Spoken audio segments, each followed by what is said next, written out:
Assalamualaikum warahmatullahi wabarakatuh. Pagi teknik. Pagi. Perkenalkan, nama saya Safira Bidina, perwakilan dari kelompok 3. Di sini saya akan membuka pembahasan temperatur, kalor, dan hukum pertama termodinamika.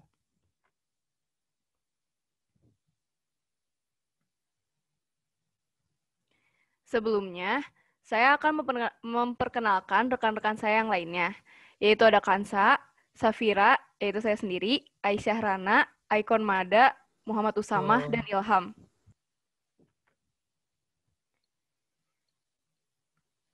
Materi yang akan dibahas dalam video ini ada temperatur, skala Celcius dan Fahrenheit, hukum pertama termodinamika, ekspansi termal, penyerapan kalor, dan yang terakhir mekanisme perpindahan kalor.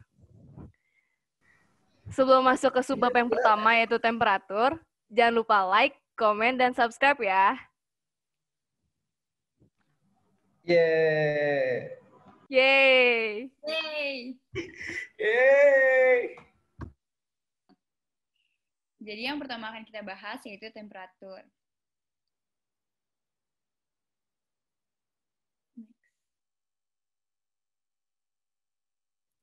Temperatur merupakan konsep dasar dalam termodinamika. Temperatur dihitung menggunakan alat yang disebut termometer. Termometer mengandung senyawa kimia atau elektronik menjadi bahan senyawa yang memiliki karakteristik yang dapat diukur ketika benda ini bersentuhan dengan benda yang panas atau dingin. Ketika ada perubahan suhu, senyawa ini dapat memiliki karakteristik dalam mengukur. Dan satuan secara internasionalnya yaitu Kelvin. Temperatur ini akan selalu berhubungan dengan hukum ke-0 termodinamika, di mana jika dua sistem berada dalam kesetimbangan termal dengan sistem ketiga, maka mereka berada dalam kesetimbangan termal satu sama lain. Dapat dilihat dari contoh gambar di bawah ini. Dalam sebuah sistem objek A dan objek B terpisah, terdapat objek ketiga yaitu objek C. Ketika objek C memiliki thermal kontak dengan objek A, maka akan terjadi perpindahan energi hingga mencapai titik thermal equilibrium atau titik kesetimbangan, di mana tidak ada lagi perpindahan energi antar objek. Yang bisa disebut energi tersebut sudah steady unchanging. Next. Pengukuran temperatur. Dalam pengukuran temperatur ini ada yang disebut 3 point of water, yaitu yang pertama dalam bentuk cair atau air, yang kedua padat dalam bentuk es, dan yang ketiga gas atau uap air yang berdampingan pada titik kesetimbangan termal. Berdasarkan perjanjian internasional, 3 point of water ditetapkan nilainya sebesar 273,16 Kelvin.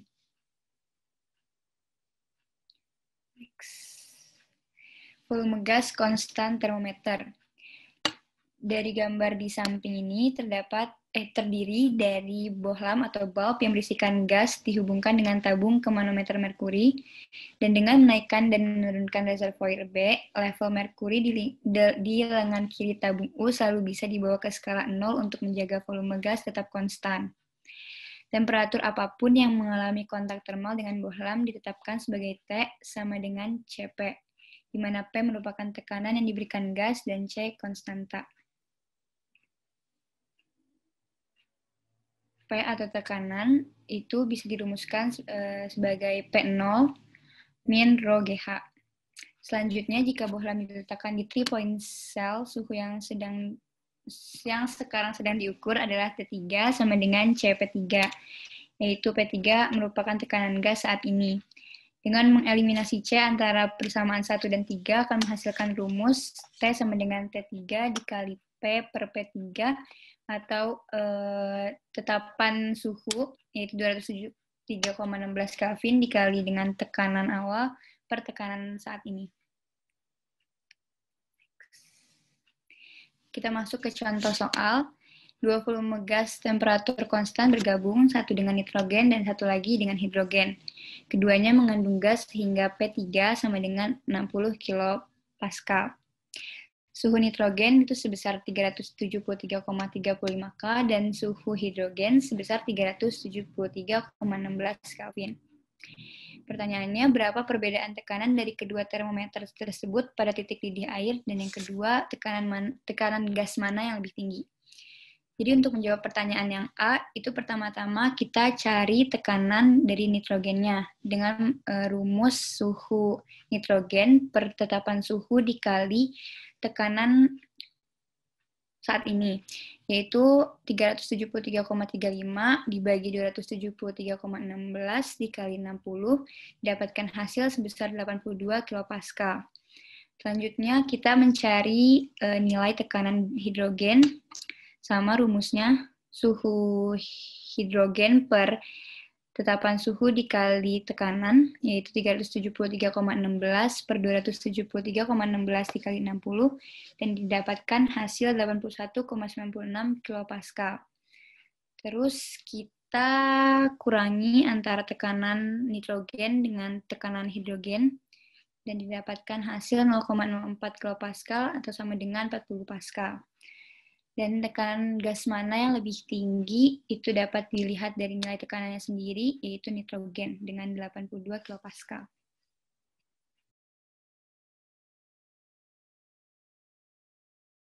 Selanjutnya, kami akan membahas skala Celsius dan Fahrenheit.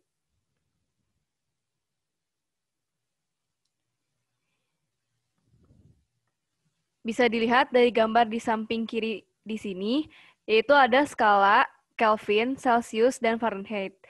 Dari gambar skala di sini, bisa ditemukan bahwa Celsius memiliki ukuran yang sama dengan Kelvin apabila suhu Kelvin dikurangi dengan 273,15.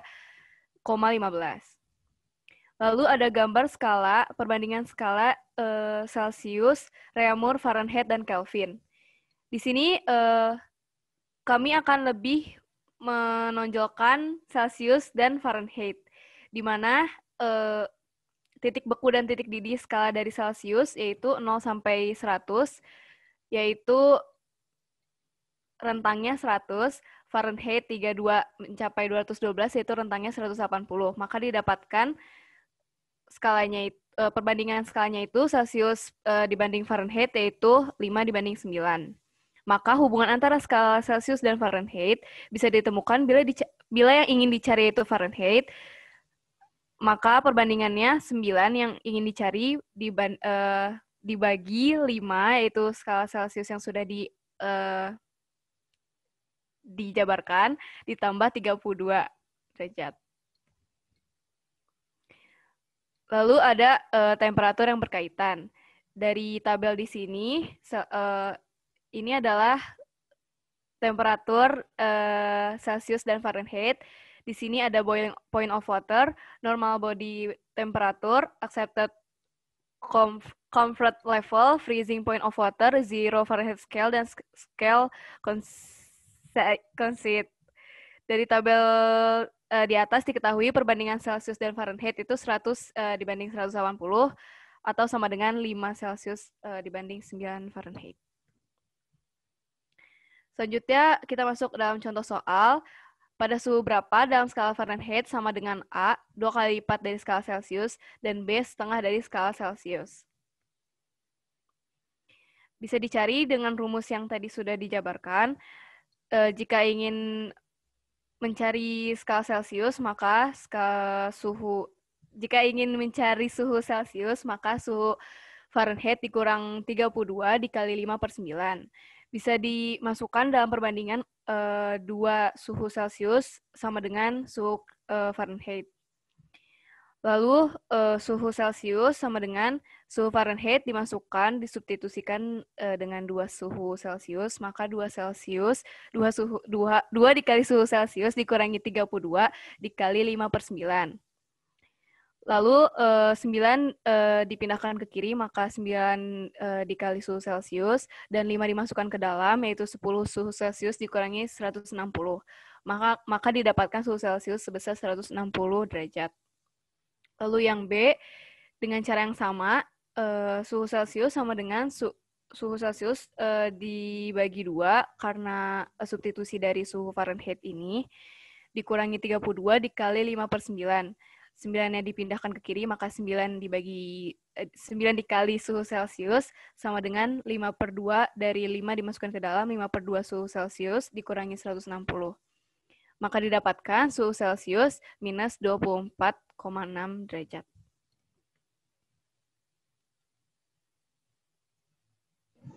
Selanjutnya ada ekspansi termal. Dengan naiknya suhu, energi kinetik dari atom itu jadi bertambah, sehingga dengan naiknya suhu, atom akan bergerak menjauhi atom-atom lainnya, sehingga terjadi ekspansi linear luas dan volume. Yang pertama ada linear expansion, atau pertambahan panjang. Jadi rumusnya adalah pertambahan panjang dibagi panjang asli, sama dengan alfa dikali perubahan temperatur. Berlaku juga pada pertambahan luas dan volume. Cuma bedanya untuk alfanya sendiri, kalau untuk luas dan volume merupakan 3 alfa. Di sini ada beberapa contoh alfa dari beberapa substansi seperti es, timah, aluminium, dan lain-lain. Next.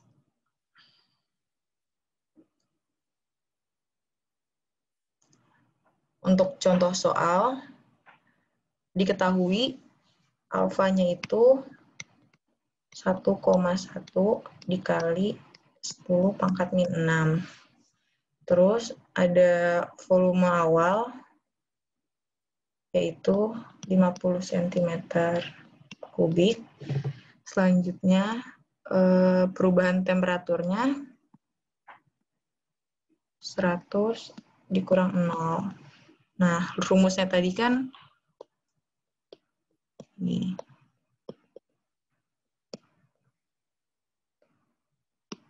Jadi tinggal dimasukin aja.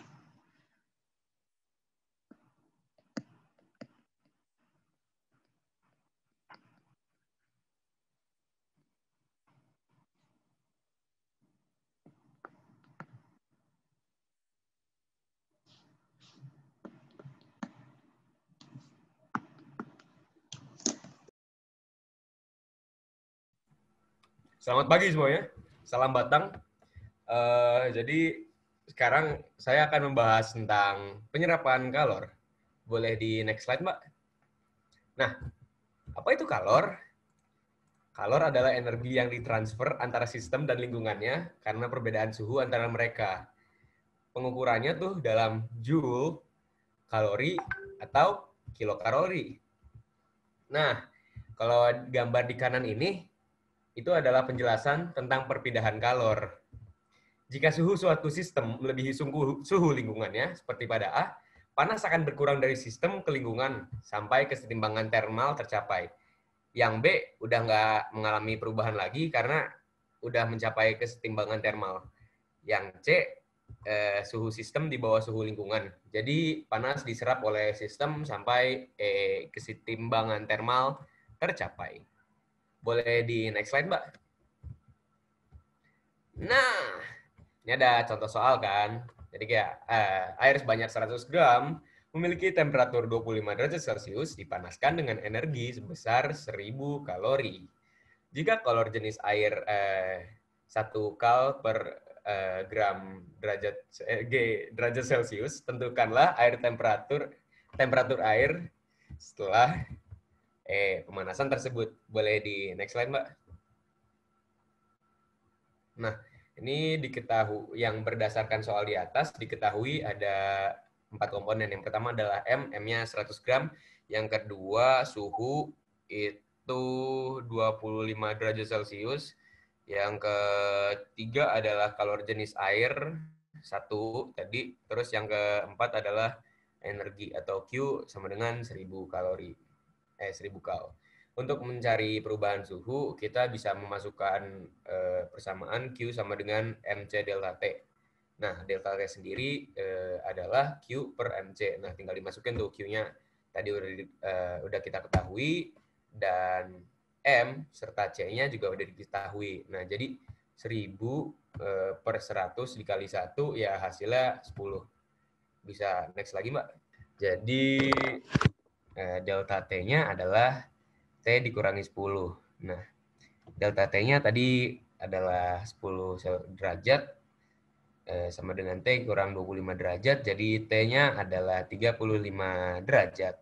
Nah, perubahan temperatur memiliki selisih antara temperatur akhir dan temperatur awal yang secara matematis dituliskan sebagai ini tadi yang di atas. Nah, jadi temperatur akhir setelah air dipanaskan adalah 35 derajat Celcius. Yeay, boleh. Selanjutnya akan dilanjutkan oleh saudara Usama. Sebab yang selanjutnya adalah hukum pertama termodinamika. Next. Jadi dalam hukum pertama termodinamika berbunyi kenaikan energi dalam dari suatu sistem termodinamika sebanding dengan jumlah energi panas yang diterima atau dilepaskan sistem dikurangi dengan kerja yang dilakukan oleh sistem tersebut terhadap lingkungannya. Maka dari itu dapat dirumuskan secara matematis dengan delta U sama dengan Q per W, di mana delta U adalah perubahan energi dalam, Q adalah kalor yang diterima atau yang dilepas, dan W adalah usaha yang dilakukan oleh sistem. Next. Dalam hukum satu termodinamika terdapat beberapa kasus aplikasi hukum satu termodinamika. Yang pertama ada kasus isohorik atau volume tetap. Dalam kasus tersebut, nilai W bernilai 0 sehingga secara matematis dapat dikatakan delta U sama dengan Q. Kemudian kasus yang kedua adalah adiabatik atau tanpa perpindahan kalor. Dalam kasus tersebut, Q bernilai 0 sehingga delta U sama dengan minus W. Kemudian kasus yang ketiga adalah kasus siklik, di mana W dan Q bernilai sama, sehingga secara matematis dapat dihitung bahwa delta U bernilai 0. Dan kasus yang terakhir adalah ekspansi bebas. Dalam kasus ini, baik delta U, Q, maupun W memiliki nilai yang sama, yaitu 0. Next. Oke, contoh soal. Terdapat kalor sebanyak 3.000 Joule ditambahkan pada sistem, dan sistem melakukan usaha sebesar 2.500 Joule pada lingkungan. Perubahan energi dalam sistem adalah, nah untuk menghitungnya kita dapat menggunakan rumus hukum satu termodinamika, yaitu delta U atau perubahan energi dalam sama dengan Q per W, atau 3.000 kurang 2.500 Joule sama dengan 500 Joule. Maka energi dalam sistem bertambah sebesar 500 Joule. Next. Selanjutnya, mekanisme perpindahan kalor. Next. Mekanisme perpindahan kalor adalah cara energi panas dapat ditransfer antara benda. Dan semuanya bergantung pada prinsip dasar, bahwa energi kinetik atau panas ingin berada pada kesetimbangan atau pada keadaan energi sama. Mekanisme perpindahan kalor terbagi menjadi 3. Pertama ada konduksi panas atau konduksi termal, ada penjalaran kalor tanpa disertai perpindahan bagian-bagian zat perantaranya. Penjalaran ini biasanya terjadi pada benda padat yang memiliki rumus yaitu laju hantar kalor sama dengan konduktivitas dikali luas penampang dikali perbedaan suhu lalu dibagi dengan panjang benda. Lalu yang kedua ada perpindahan secara konveksi. Konveksi adalah perpindahan panas kalor yang ditandai dengan perpindahan materinya atau benda pengantarnya. Mudahnya jika Anda merebus kedelai dalam air mendidih, maka kedelai tersebut akan bergerak naik dan turun. Yang memiliki rumus yaitu koefisien dikali luas penampang dikali perbedaan suhu. Lalu yang ketiga ada radiasi. Radiasi adalah pancaran energi melalui suatu materi atau ruang dalam bentuk panas, partikel atau gelombang elektromagnetik, cahaya atau foton. Dari sumber radiasi dapat diartikan sebagai energi yang dipancarkan dalam bentuk partikel yang memiliki rumus yaitu energi radiasi sama dengan konstanta dikali luas penampang dikali emisivitas lalu dikali dengan suhu pangkat 4. Oke, next.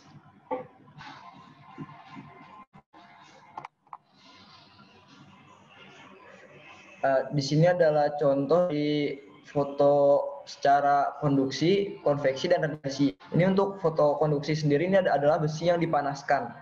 Jadi di sini itu sebenarnya panas yang kalornya itu menjalar dari ujung besi yang dipanaskan menuju besi yang dipegang oleh tangan. Oke, next.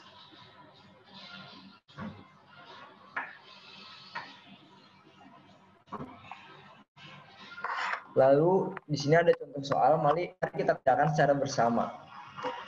Pada batang besi yang panjangnya 2 meter dengan luas penampang 5 cm kuadrat memiliki perbedaan suhu di antara kedua ujungnya sebesar 100 Kelvin. Jika konduktivitas termal besi adalah 4,8 Joule per second meter kali Kelvin, laju hantar kalornya adalah, di sini kita bisa lihat bahwa batang besi, jadi dia itu adalah benda padat, dan juga di sini kita bisa dapat perbedaan suhu. Berarti di sini adalah perpindahan secara konduksi. Oke, lanjut. Langsung saja kita kerjakan secara bersama. Bisa dilihat di sini itu kita dapat mengetahui panjang dari bendanya sendiri adalah 2 meter. Luas penampangnya adalah 5 cm kuadrat atau 5 dikali 10 4 meter kuadrat. Lalu ada perbedaan suhu yaitu 100 Kelvin dan konduktivitasnya itu sebesar 4,8 volt per second meter Kelvin. Langsung saja kita gunakan rumus dari pengantar konduksi. Nah, mari kita masukkan angka-angkanya. Lalu langsung saja ketemu bahwa jawabannya itu adalah B. Terima kasih. Terima kasih. Terima kasih banyak. Jangan lupa komen, Jiman. Subscribe.